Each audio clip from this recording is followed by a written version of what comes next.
It's the food that divides dinner tables, baffles nutritionists, and sparks internet debates more heated than pineapple on pizza: soy. For some people, it's a superfood, a plant-based protein powerhouse that could save the planet and your heart.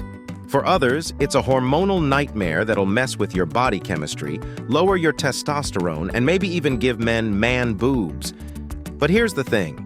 How did a humble bean, one that's been eaten for thousands of years, become one of the most controversial foods in modern nutrition? And is soy really messing with your hormones? Or is it one of the most misunderstood foods on the planet? Let's crack open the science, the myths, and the drama of soy right here on History of Food.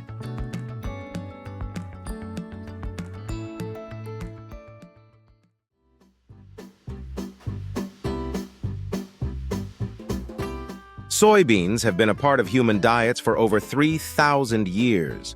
Originating in East Asia, they were a dietary staple long before they hit Western grocery shelves. Ancient Chinese records indicate that soy was cultivated as early as 1100 BCE, often fermented into foods such as soy sauce, miso, and tempeh. But it wasn't until the 20th century that soy made its global debut. As vegetarianism and plant-based diets gained popularity, soy became a go-to source of protein, especially in the form of tofu, soy milk, and those mysterious veggie burgers that are suspiciously meat-like, but definitely not beef. Today, soy is everywhere, from your protein shakes to your salad dressings, and probably hiding in half the packaged foods in your pantry. And that's when the controversy started, because with great popularity comes great paranoia. Here's where things get messy. Soy contains compounds called isoflavones, a type of plant chemical that mimics estrogen, the primary female sex hormone.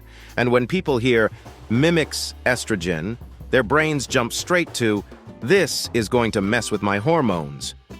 The fear especially took off in the early 2000s, when a few small studies suggested that soy might lower testosterone levels in men or disrupt menstrual cycles in women. Rumors spread fast. Suddenly, soy was being blamed for everything from infertility to cancer to, yes, man boobs. It didn't help that these claims were often repeated without context. Many of the alarming studies were done on mice. And here's the catch. Mice metabolize isoflavones very differently than humans. What happens in a tiny rodent doesn't necessarily occur in a human body.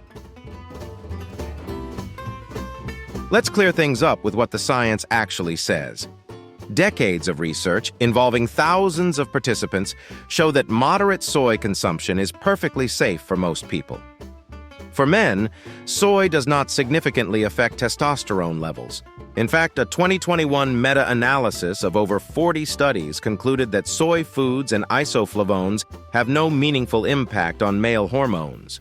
So no, your tofu stir-fry isn't going to compromise your masculinity. For women, soy's estrogen-like effects are actually much weaker than human estrogen, around 1,000 times weaker to be precise. That means it's not going to take over your hormonal system.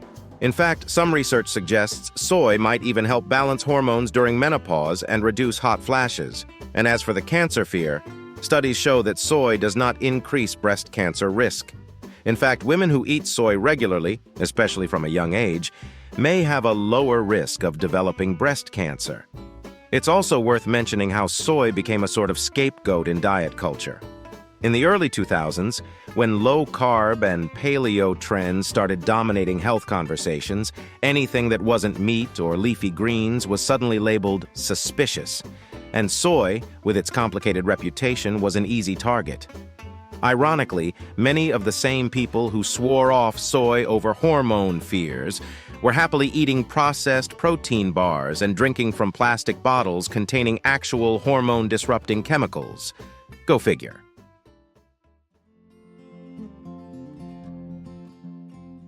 Now that we've busted the hormone myth, let's talk about soy's actual health benefits. And there are a lot of them. First, soy is one of the few plant-based sources of complete protein, meaning it contains all 9 essential amino acids your body needs. That's why it's such a valuable protein source for vegetarians and vegans. It's also rich in fiber, iron, calcium, and antioxidants. Studies show that regular soy consumption can lower LDL, bad cholesterol, and reduce the risk of heart disease. Some research even links soy to improved bone health and reduced risk of osteoporosis. And then there's the environmental angle. Growing soy requires far less water and land than raising livestock, making it one of the most sustainable protein sources on the planet. Ironically, most soy grown globally isn't eaten by humans. About 75% of it goes to feeding livestock. Here's where we need a little nuance. Not all soy is created equal. The health benefits we just talked about? Those mostly come from whole or minimally processed soy, like tofu, edamame, tempeh, and soy milk. But highly processed soy, the kind you find in fake meats, soy protein isolates, and snack foods, is a different story.